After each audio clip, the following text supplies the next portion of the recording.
I was seeking and pursuing something that was bigger than just regular. I didn't want to be the regular guy. And everything that I picked up, I've always demanded it to be exceptional. And I was very disappointed that everything that I purchased and everything that I absolutely worked very hard by their rules, I followed it by their rules, and it would not work. It would not yield to me the results that they promised. It would not yield a consistency and a visibility to be able to see these things forming beforehand. And it caused me to jump into the very next thing, the shiny new object syndrome.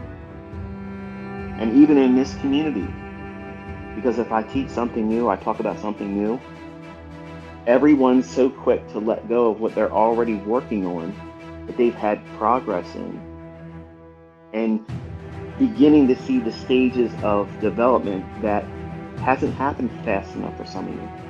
And because it hasn't happened fast enough for you, and you haven't had a payout yet in a funded account, or hasn't seen a profitable live account yield you a withdrawal yet, you haven't got to that stage yet. It's there waiting to be had, but you haven't got there yet, so you're impatient.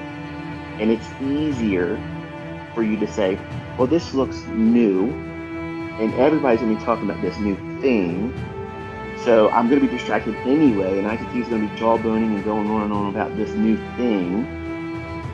So I might as well just go ahead and chase that, but who knows, it might become easier. I might be able to get this faster. And faster is a recipe for disaster. Okay, this is what ICT said.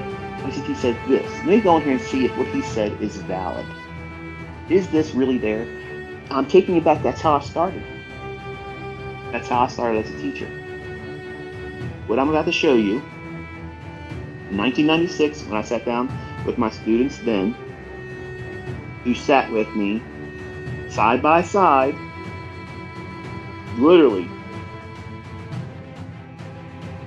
I don't want you to take what I'm going to say today and believe what I'm saying. I want you to go in to the charts and look for these things. If you can't see them, you come back tomorrow and you tell me that you don't see them, and I'll show you how to better identify them.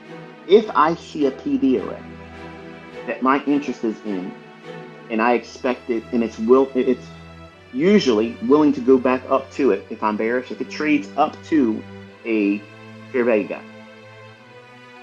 Okay, does that fair value gap create the continuation of the theory that I think that the market will go lower, or is it performing inside that fair value gap and overshooting and now closing above it?